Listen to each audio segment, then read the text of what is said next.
Selamat pagi, saya Sinarati Zika. Bagaimana kabarnya teman-teman? Semoga sehat-sehat saja dan selalu dalam keadaan bugar ya. Kali ini kita akan belajar tentang indeks kualitas air, di mana indeks kualitas air ini digunakan para peneliti untuk menentukan sejauh mana suatu air itu dapat dimanfaatkan sesuai dengan kelas peruntukannya. Misalnya kelas 1 diperuntukkan untuk air minum yang dapat diminum secara langsung tanpa melalui proses pemasakan, dan kelas 2 dan seterusnya, tergantung peruntukannya. Jadi pada bahasan kali ini kita akan membahas tentang indeks kualitas air dengan 3 metode, yaitu metode IP, metode Storett, dan metode MMCE-WQI, di mana metode MMCE-WQI ini adalah metode yang dikembangkan oleh Kementerian Lingkungan oleh negara Kanada, di mana metode ini merupakan perkembangan dari British Council Method untuk mencari indeks pencemaran dalam suatu negara. Baik, langsung saja kita mulai. Di sini kita mempunyai data Sungai Bengawan Solo, jadi kita akan mencoba menganalisis bagaimana kualitas air dari Sungai Bengawan Solo sesuai dengan peruntukannya. Kali ini kita akan memperuntukkan data sungai ini untuk keperluan perikanan, peternakan, dan juga sarana rekreasi. Jadi tujuannya itu seberapa baguskah air ini untuk digunakan sebagai sarana rekreasi, peternakan, dan perikanan. Langsung saja. Ini datanya tersaji sebanyak 17 parameter. Oke, dan berdasarkan PP nomor 82 tahun 2001, dari beberapa parameter yang telah tercantum, maka hanya terdapat 10 parameter yang dapat dimanfaatkan, yaitu temperatur, DO ataupun oksigen terlarut, keasaman air atau pH, COD, chemical oxygen demand, atau parameter penduga zat-zat organik yang berada di dalam suatu zat cair. Kemudian TSS, padatan tersuspensi total. Kemudian TDS, zat padat terlarut. Total P, amonia, nitrat, dan nitrit. Jadi ada 10 total parameter yang akan kita gunakan. Yang pertama, kita akan menggunakan metode IP. Metode IP ini merupakan metode yang sering digunakan di Indonesia untuk menghitung kualitas suatu air atau kualitas suatu aliran sungai. Jadi sebelum kita mengolah data, sebelum kita memasukkan atau menghitung suatu indeks kualitas air menggunakan metode IP ini, tentu saja kita harus menganalisis dulu data atau mengolah data yang ada dengan menghitung nilai maksimum, minimum, dan rata. Dan di sini juga termuat ada 2 cuaca, berawan dan terik. Kita bagi 2, di mana kita akan memantau bagaimana kondisi air saat berawan dan bagaimana kondisi air saat terik. Jadi untuk contoh pengerjaan nanti kita hanya mengambil salah satu sampel saja, apakah berawan ataupun terik. Di sini kita mengambil nilai-nilai maksimum, minimum, dan rata, di mana nilai-nilai ini sangat penting untuk perhitungan IP. Untuk perhitungan IP sendiri, kita hanya menggunakan nilai rata-rata dari beberapa parameter yang saya sebutkan tadi, yaitu 10 buah, dan membandingkannya dengan mutu air yang berada di Peraturan Pemerintah Nomor 82 Tahun 2001. Nah, langsung saja kita harus belajar dulu pengenalan IP. Rumus IP adalah akar dari rumus IP adalah akar dari CI per LIJ dipangkat 2 maksimum dikurang CI per LIJ pangkat 2 R atau rata-rata dibagi dengan 2, di mana keterangan telah termuat di sini itu IPJ, yaitu indeks pencemaran bagi penunjukan J atau peruntukan kelas tertentu. Seperti yang saya sebutkan adalah kita bertujuan untuk memperuntukkan air ini dalam sarana rekreasi, perikanan, pertanian, peternakan, dan sejenisnya. CI, konsentrasi parameter kualitas air I. Kemudian LIJ, konsentrasi parameter kualitas air I yang tercantum dalam baku mutu. Berarti CI ini adalah konsentrasi parameter air kualitas I yang telah di analisis melalui hasil laboratorium, dan LIJ merupakan baku mutu. M sama dengan maksimum dan R adalah rata-rata. Untuk menghitung menilai daripada IP kita mempunyai beberapa langkah.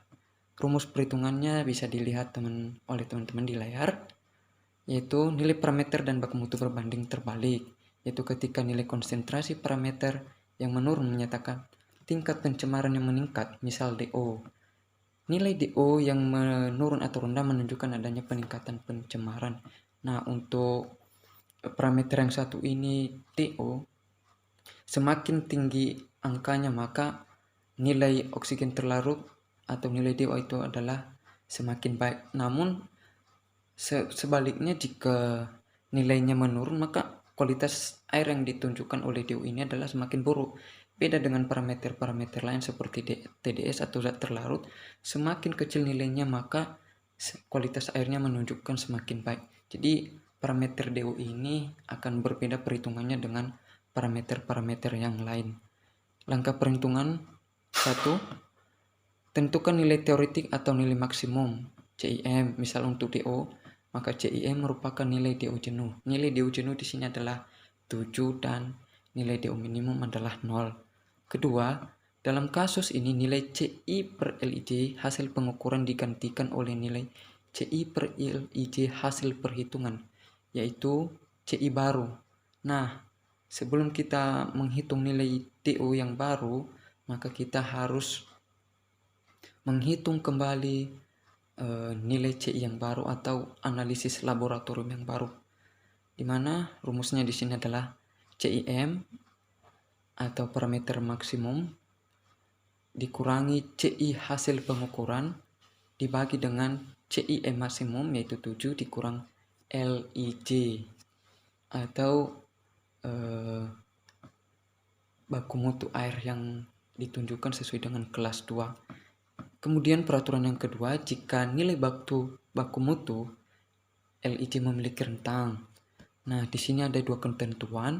Untuk CI tidak lebih dari LIJ rata-rata, maka perhitungan CI per LIJ baru sama dengan CI dikurang LIJ rata-rata dibagi dengan LIJ maksimum minimum dikurang dengan LIJ rata-rata. Kemudian untuk CIJ tidak kurang dari LIJ rata-rata. Nah, kita menghitung CI per LIJ baru, yaitu CI dikurang LIJ rata-rata dibagi LIJ maksimum dikurangi LIJ rata-rata.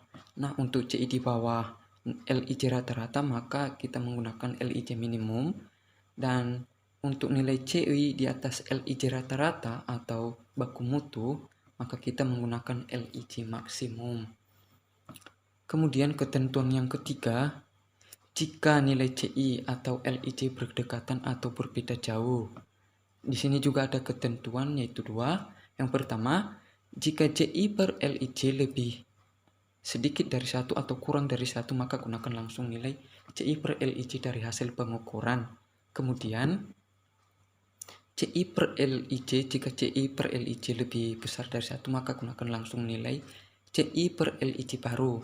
CI per LIJ baru di sini mempunyai langkah perhitungan sendiri, yaitu CI per LIJ baru sama dengan 1 ditambah P, di mana P merupakan konstanta yang nilainya 5, logaritma CI per LIJ hasil pengukuran di laboratorium.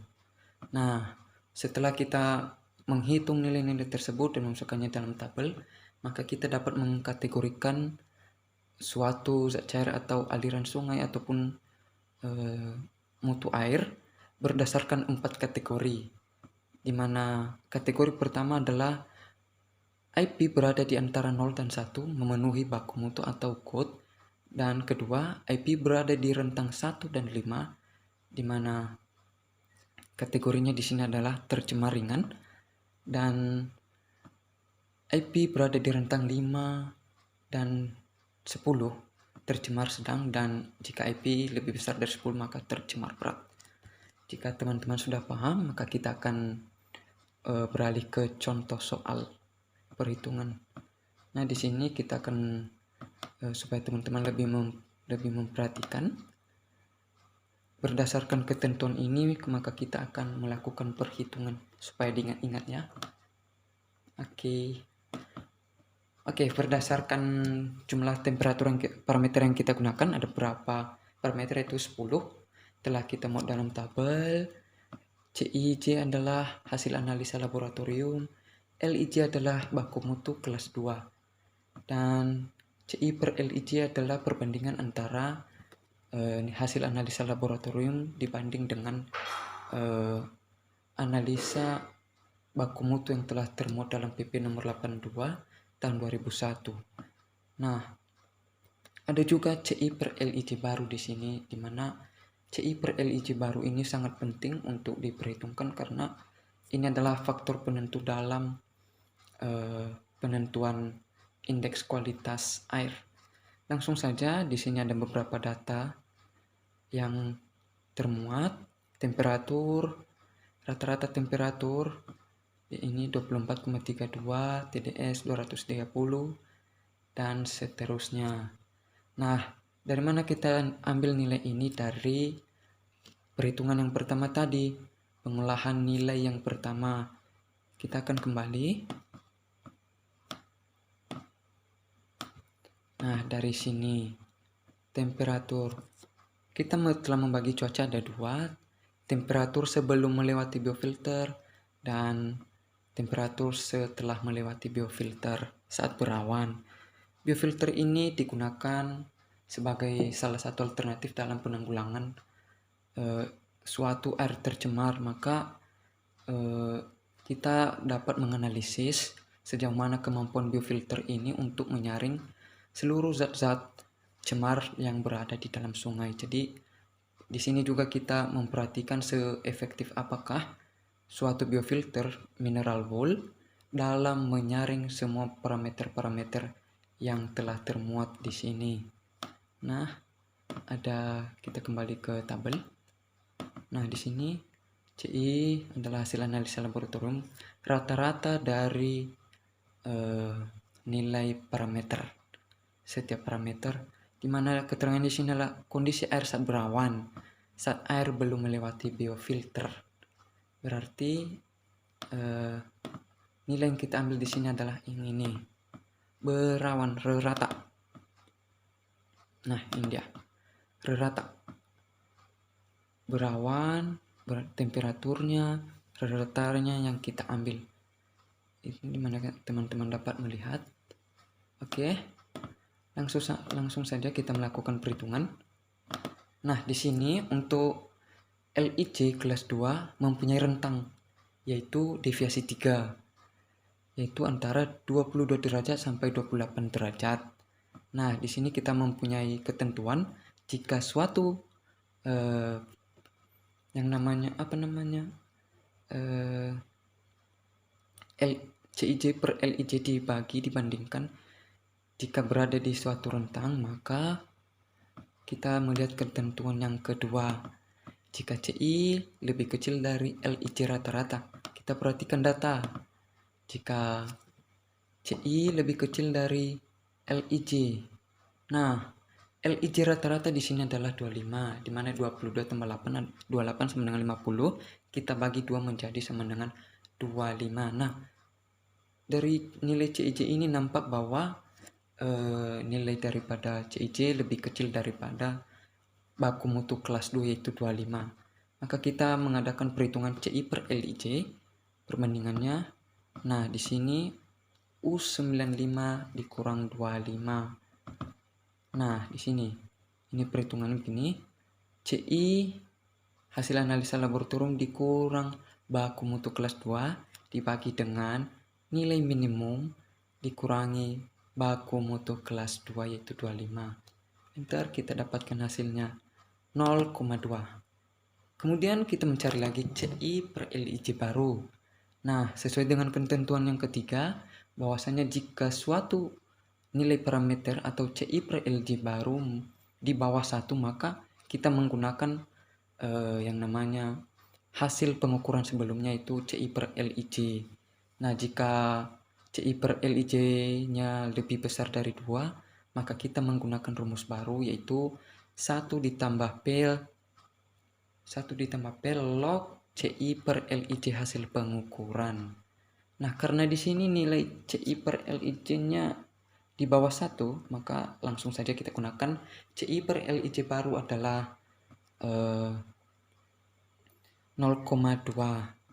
Kemudian untuk TDS CIJ di sini hasil analisa 230 jadi nilainya lebih kecil dari baku mutu.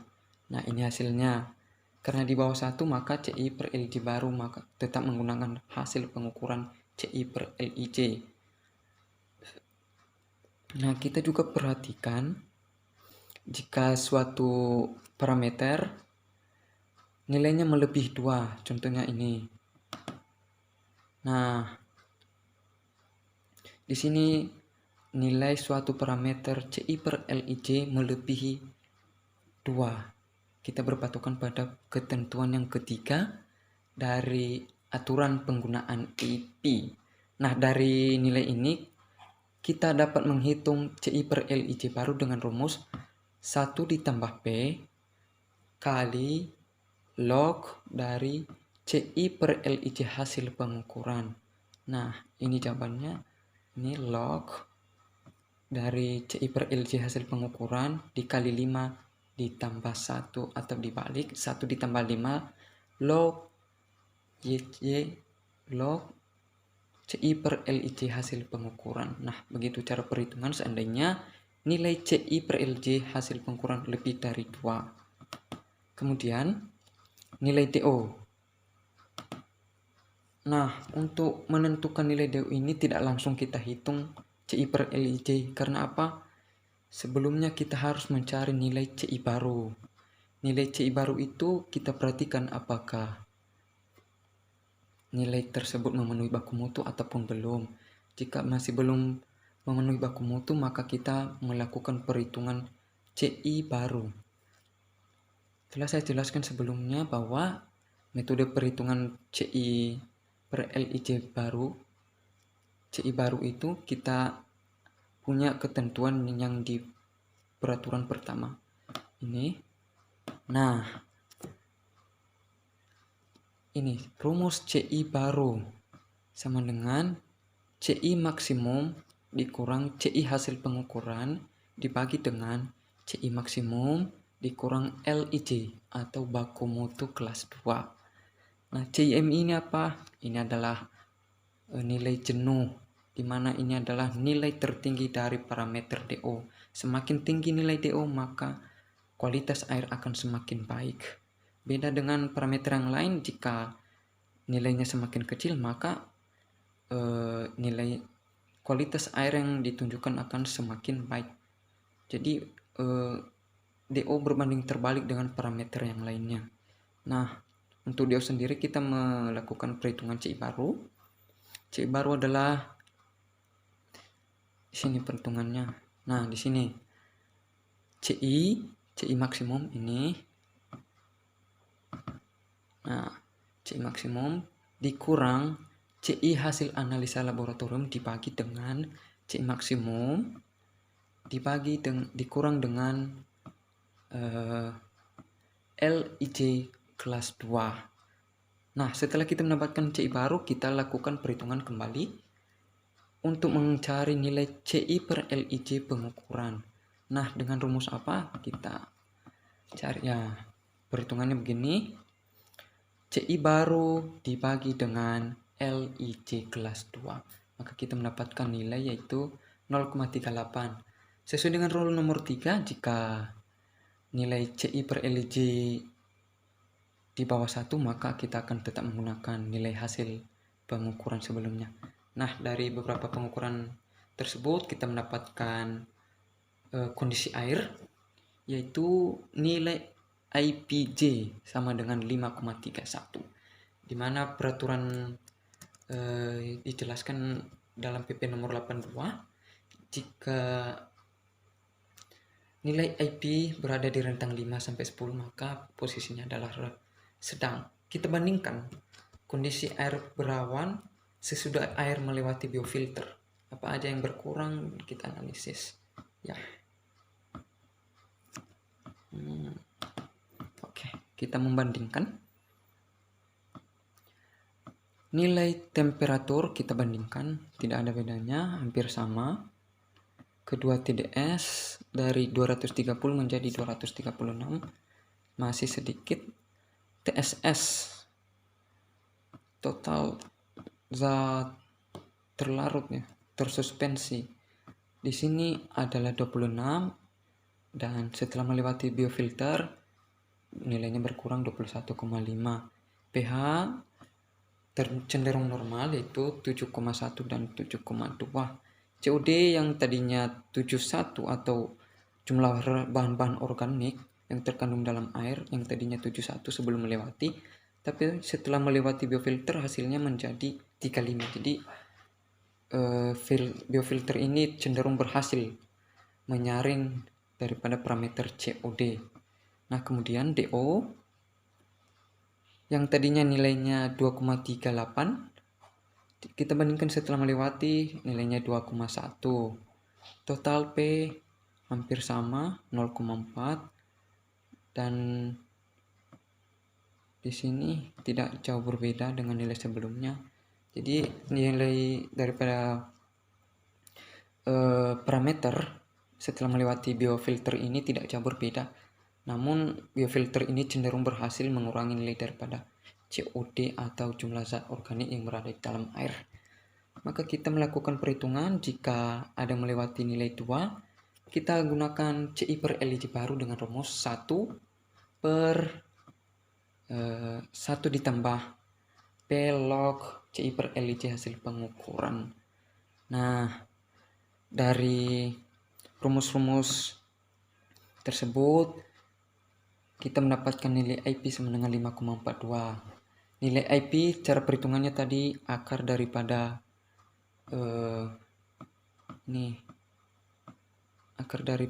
CI per LIJ maksimum dikuadratkan dikurang CI per LIJ rata-rata dipangkatkan 2 dibagi 2. Nah, makanya kita mencari nilai maksimumnya. Ada berapa nilai maksimum ini, nilai minimumnya ini, dan setelah kita mendapatkan hasil tersebut, kita dapat melakukan perhitungan nilai C, yaitu 5,42.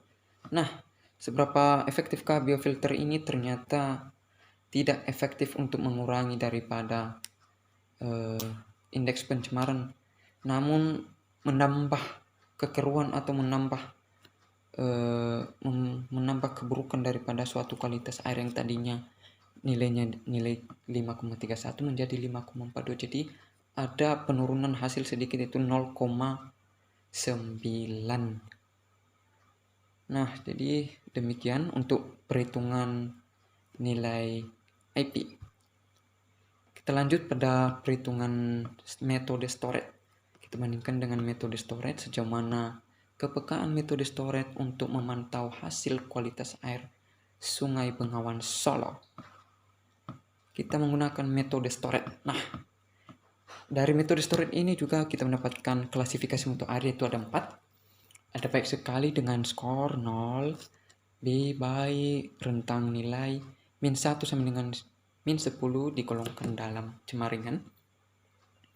Kemudian sedang, golongan C, ini rentang skor -11 sampai -30, cemar sedang. Dan buruk dengan skor di atas -31, cemar berat. Prinsipnya membandingkan antara data kualitas air dengan baku mutu air dengan mutu air yang disesuaikan dengan peruntukannya guna menentukan status mutu air. Kita berpatokan pada PP nomor 82 tahun 2001 kelas 2. cara perhitungan yang perlu teman-teman ingat ada 5 tahapan perhitungan. 1. Lakukan pengumpulan data, menentukan nilai maksimum, minimum, dan rata tiap parameter. Nah, itu tadi gunanya kenapa kita menghitung nilai minimum, maksimum, dan rata tiap parameter sebelum kita mengolah data melalui beberapa metode ini. Nah, kemudian langkah yang kedua, bandingkan data hasil pengukuran dari masing-masing parameter air dengan baku mutu yang sesuai dengan kelas air. Nah, kelas air yang kita pakai adalah kelas 2 sesuai dengan PP nomor 82 tahun 2001. Kemudian, jika hasil pengukuran memenuhi nilai baku mutu atau hasil pengukuran tidak lebih dari baku mutu, diberi nilai 0. Nah, ketentuan keempat, jika hasil pengukuran tidak memenuhi nilai baku mutu air atau hasil pengukuran lebih besar dari baku mutu, maka diberi skor. Nah, skor ini ada ketentuannya. Jika parameter di bawah 10 jumlah parameternya, maka kita menggunakan nilai di tabel jumlah contoh dengan parameter di bawah 10. Nah, seandainya parameter di atas 10, maka kita menggunakan nilai yang ini. Nah, kita masukkan data ke dalam tabel ini dengan parameter adalah tetap yaitu 10. Nah, dari ketentuan tabel nomor 4, cara perhitungannya ada 10 parameter. Nah, jadi nilai yang kita gunakan adalah nilai yang di bawah, di mana maksimum dari fisika min 2, dan rata-rata min 6. Oke. Setelah kita menghitung, maka kita men-skor. Nah, keterangan gambar di sini. Jika warna abu-abu ini adalah fisika. Karena dari tabel ini juga membedakan nilai parameter fisika, membedakan nilainya dengan parameter kimia, begitu juga dengan biologi. Nah, untuk yang warna abu-abu sendiri, dapat teman-teman lihat ini hanya ada satu yang tidak memenuhi baku mutu, yaitu TSS, melebihi dari baku mutu maksimumnya adalah 121. Dan yang lainnya adalah parameter kimia. Di parameter kimia ini nampak bahwa jumlah skornya lebih tinggi, apalagi dengan skor rata yang rata-rata adalah minus 12 sesuai dengan ketentuan tabel. Oke. Setelah kita merata-ratakan dan men-skor, maka kita mendapatkan nilai storeknya yaitu min 94. Nah, dari min 94 ini nampak sangat besar. Ya, nampak sangat besar. Jadi untuk perhitungan ini kita dapat mengklasifikasikan mutu airnya yaitu tercemar berat. Nah, kenapa tercemar berat? Sesuai dengan ketentuan baku mutu. Ini tadi, nah ini dia. Kelas D, buruk, cemar berat dengan skor di atas 31. Enggak hanya 31, ini udah 9 minus 94. Udah parah. Kemudian kita membandingkan data awal sebelum air melewati biofilter dan data air setelah melewati biofilter. Seberapa efektifkah kita menghitung? Sesuai dengan perhitungan tadi tidak ada bedanya. Kita hanya melakukan penskoran saja dan tidak banyak perubahan skor. Dapat teman-teman lihat di sini adalah nilainya. Temperatur maksimumnya 25,40 berada di rentang 22 sampai 28, berarti skornya 0, memenuhi baku mutu. TSS nilai maksimumnya melebihi 50. Ini merupakan parameter fisika. Jika parameter fisika, maka skor maksimum yang melebihi dari parameter fisika adalah diberi nilai minus 2. Ini berkenapa 0? Karena telah berada di rentang baku mutu. Begitu juga dengan COD, pH, ini adalah parameter kimia yang warna ungu. Nampak sangat besar-besar ya bun skornya. Nah, setelah dijumlahkan, ada 8 minus 88. Nah, tidak jauh berbeda dengan nilai sebelumnya yaitu minus 94, hanya berkurang sebesar minus 8, positif 8. Jadi biofilter ini sama aja nggak berguna untuk menyaring air secara maksimal begitu. Jadi biofilter ini tidak bagus sebagai alternatif penyaring sumber pencemar di dalam suatu air. Oke, begitu langkah perhitungan. Jadi intinya jika teman-teman mampu memahami langkah-langkah perhitungan, maka akan sangat mudah melakukan perhitungannya. Nah, dari beberapa perhitungan tersebut kita perlu juga memperhatikan parameter peraturan mana yang kita gunakan. Di sini saya menggunakan patokan acuan parameter yaitu PP nomor 82 tahun 2001. Begitu. Kemudian metode yang ketiga, CCME-WQI. Metode CCME atau Canadian Council of Ministers of the Environment, CCME-WQI merupakan pengembang dari metode British Columbia on Environment. Indeks ini memiliki 3 elemen perhitungan, yaitu scope, yaitu jumlah parameter dengan data yang tidak memenuhi baku mutu, atau parameter yang nilainya ada yang kurang dari baku mutu, ada yang melebihi baku mutu. Nah, itu scope. Kemudian frekuensi menunjukkan seberapa sering parameter tidak memenuhi baku mutu.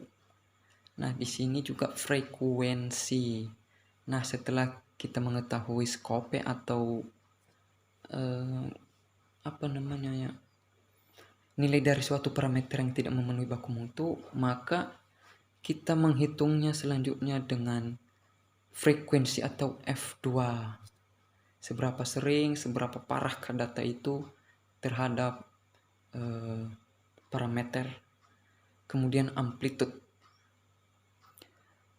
Yang ketiga, amplitude ini saya akan melanjutkan di penjelasan selanjutnya. Nah, ini peraturan kedua. Indeks ini menghasilkan angka mulai dari 0 sampai 100 dengan klasifikasi terdiri dari 5 kategori. Variabel parameter dan waktu yang digunakan tergantung pada kondisi alam daerah studi. Dalam perhitungan menggunakan CCME, WQI digunakan setidaknya 4 parameter. Nah, jadi ketentuannya di sini setidaknya ada 4 parameter perhitungan yang digunakan untuk menggambarkan kondisi air secara real atau mendekati kondisi yang sesungguhnya di lapangan.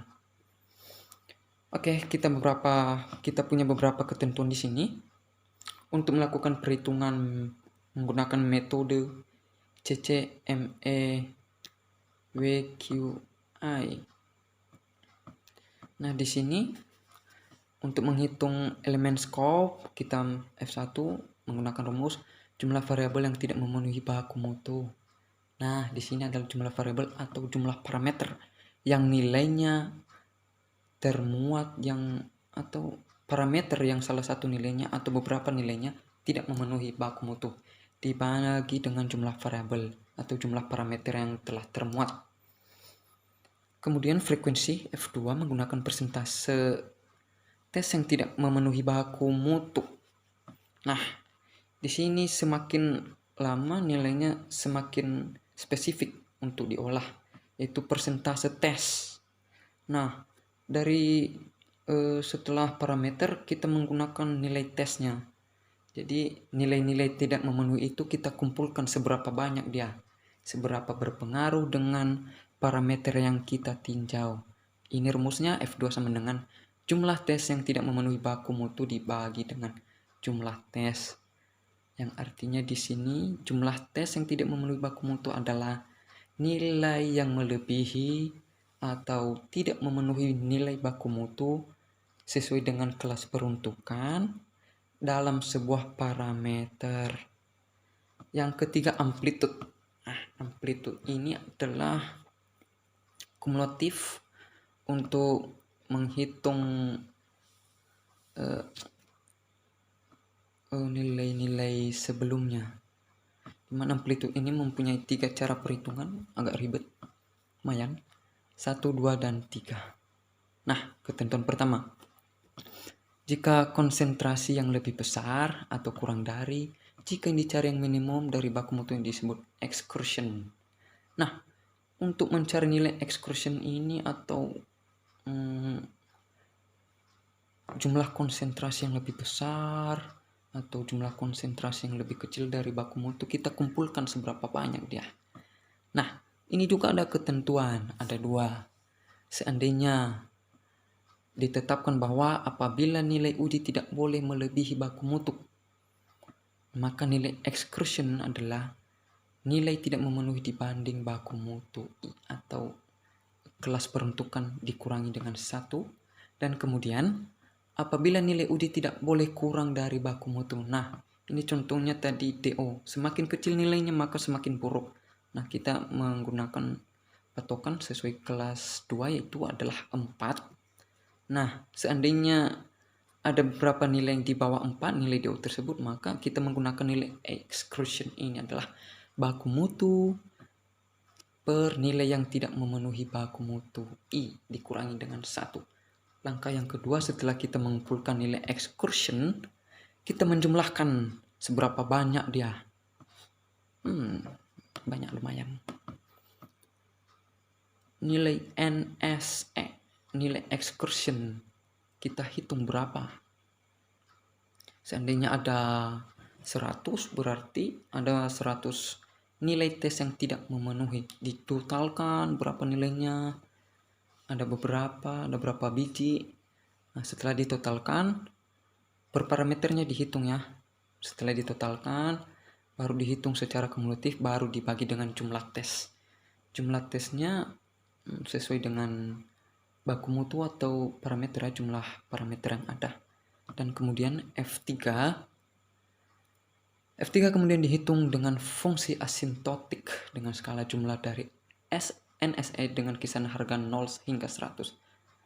Nah, ini adalah tahap terakhir dalam mencari nilai F3.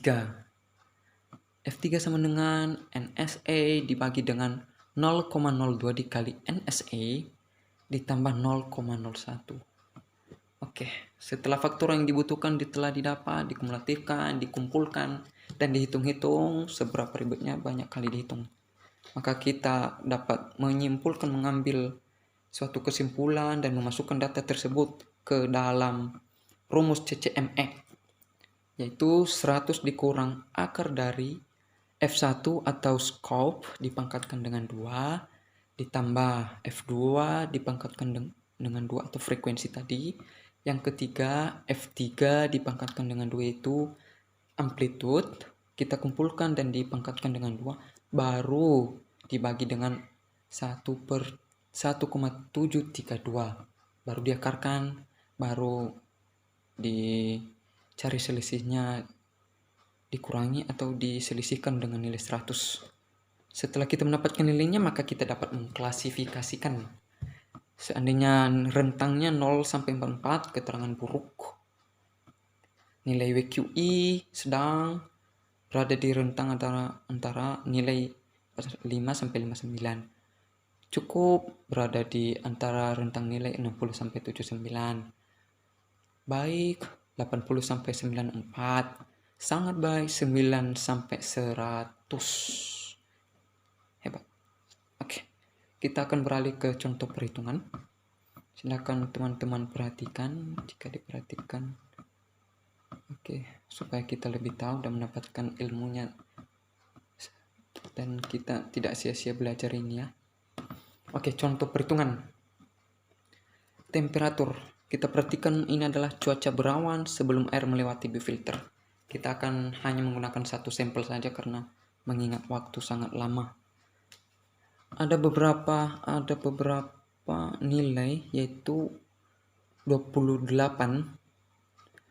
kali pengukuran dalam periode tertentu dengan 10 parameter: temperatur, DO, pH, COD, TSS, TDS, total P, amonia, nitrat, dan nitrat. Yang baris hijau adalah baku mutu, dan kolom yang termuat warna biru itu adalah nilai yang memenuhi baku mutu, dan yang putih nilai yang tidak memenuhi baku mutu. Ini dia banyak dari beberapa parameter ini yang memenuhi baku mutu, hanya beberapa parameter. Kita lihat salah satunya adalah temperatur ya, temperatur. Kemudian nitrat ikut enggak ya? Nitrat ikut. Kemudian TDS ini baku mutunya adalah 1000. Sedangkan yang dilihat cuma angka-angka 200, paling mentok 400-an ya, atau 800-an lah. Kemudian yang lainnya ada beberapa nilai yang menyimpang, seperti DO, nilainya di bawah baku mutu. Jika nilai baku mutunya adalah 4, ada beberapa nilai. Nah, dari nilai-nilai ini F1 kita dapatkan dengan menghitung berapa parameter yang tidak memenuhi baku mutu. Ini ada, ini udah bercampur ini. Ini 1 DO, pH ada, ada 2, COD ada ini 1 atau berapa itu, 3, 3. Kemudian TSS ada 1, udah campur 1, 2, 3, 4, udah 4 ya. TDS tadi enggak ada ya. Total P banyak kali campurinya, apalagi amonia. Semuanya enggak memenuhi baku mutu sama nitrit. Oke, kita hitung berapa? 1, 2, 3, 4, 5, 6, dan 7. Ini salah satu tadi, 1 ya. Total variabel yang tidak memenuhi baku mutu ada 7 parameter. Kemudian total tes. Total tes ini adalah nilai-nilainya ini. Total tes yang warna putih nih. Dihitung kumulatif berapa hitungannya ini. Udah. Setelah dihitung-hitung pakai kalkulator, pakai scientific calculator, maka didapatkan jumlahnya ada 132 buah tes yang tidak memenuhi baku mutu. Dengan jumlah total tes adalah 280 dengan 10 parameter dan 28 baris data yang dipantau secara periodik yang diambil samplingnya. Oke. Kita menghitung nilai F1. F1 atau scope atau variabel yang tidak memenuhi baku mutu dibagi dengan jumlah variabel. Jumlah variabel atau jumlah parameter adalah 10 dikalikan dengan 100. 7 bagi 10 0,7 dikali 100 didapat hasil 70. F2 frekuensi jumlah tes yang tidak memenuhi baku mutu. Ada berapa tadi? 132. Dibagi dengan jumlah tes. Jumlah tesnya ada berapa tadi ini? 280 dikali 100 dapat nilai 47. F3 NSA per 0,02 NSA tambah 01. Nah, untuk mencari nilai F3 ini perlu kita mencari nilai excursion terlebih dahulu, di mana total excursion nilainya adalah sigma N isi dengan 1 excursion I dibagi dengan jumlah total tes. Nah, contoh perhitungannya ini. 1. Apabila nilai uji tidak boleh kurang dari baku mutu. Contohnya TO, baku mutunya 4. Jadi ada tadi beberapa nilai yang tidak memenuhi baku mutu. Banyak. Ini banyak sekali ya, Bun. Nah, oke. Sini TO, ini adalah baku mutu. Nah, nilai yang tidak memenuhi baku mutu ada berapa? Baku mutu I. Nah, ini. Nilai yang tidak memenuhi baku mutu I 1,8. Jadi untuk menghitung nilai excursion ini adalah kita hitung per tesnya, per nilai tesnya, bukan per parameter, bukan kumulatif. Jadi per biji, per satuan dihitung, dikurangi dengan 1, didapatkan nilai 1,22. Nah, ketentuan kedua, apabila nilai uji tidak boleh melebihi baku mutu, excursion sama dengan nilai tidak memenuhi dibagi dengan baku mutu I dikurangi 1. Contohnya TSS. Nilai tidak boleh melebihi baku mutu. Baku mutunya adalah 1000. Total nilai yang ada, contohnya di sini adalah contohnya TSS, kita ambil sampel excursion sama dengan nilai tidak memenuhi baku mutu, yaitu 121, yaitu melebihi daripada baku mutu. Ini TSS. Oh ya, 121 bagi 50. Ini adalah baku mutu. Ini adalah nilai dari tes. Salah satu nilai dari tes daripada TSS yang tidak memenuhi baku mutu. Dikurangi dengan 1 didapatkan hasil 1,42. Setelah ditotal dihitung-hitung, maka dimuat di dalam tabel nilainya di sini. Nah, kolom biru adalah kolom yang memenuhi baku mutu, jadi tidak perlu dihitung. Yang perlu dihitung adalah kolom yang putih yang ada angka-angkanya yang kurang dari 4 ini. DU, pH ada 1, 5,5. Ini jumlah nilai excursionnya hanya ada 1, 2, 3, 4, 5, 6, 7. Hanya ada 7 parameter yang tidak memenuhi baku mutu. Selain itu memenuhi ya. Oke, ada beberapa nilainya. Ini dah. Dihitung-hitung untuk nilai DO. Nah, nilai DO telah saya beritahukan tadi bahwasannya jika baku mutu dipersyaratkan tidak boleh kurang dari peruntukannya atau kelas 2, maka digunakan rumus ini. Mana tadi ya? Ini. Baku mutu per nilai yang tidak memenuhi baku mutu dikurangi 1. Ini adalah ini. Nilainya baku mutu adalah 4 TT26 ya, T226. Nah, ini. Baru ini adalah baku mutu nilai yang tidak memenuhi baku mutu, baru dikurangi dengan 1. Begitu selanjutnya sampai dihitung kumulatifnya nilainya. Ini didapatkan jumlah excursion dari parameter DO sama dengan 31. Nilai excursion daripada pH 0,09. Nilai excursion daripada COD 52. Nilai excursion daripada TSS 1,42. Total P 37,9. Ini yang besar. Amonia 206. Sama yang paling besar adalah nitrit adalah 616. Dihitung totalnya dari jumlah parameter ini, dihitung kumulatifnya yaitu 965,34. Nah, perhitungan NSE adalah ini total dibagi dengan jumlah tes atau jumlah nilai excursion dibagi dengan jumlah total tes yang telah dimuat di dalam tabel. Di sini adalah tadi jumlah tesnya adalah 280, diingat-ingat ya supaya tidak salah data nanti. Oke,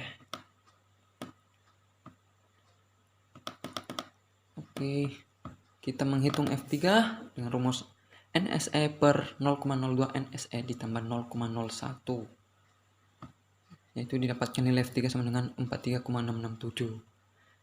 Maka kita mengumpulkan nilai tersebut dari F1 dipangkatkan 2, dari F2 dipangkatkan 2, dari F3 dipangkatkan 2, maka hasilnya didapat sama dengan 27,79, sama dengan indeks kualitas airnya adalah buruk sangat.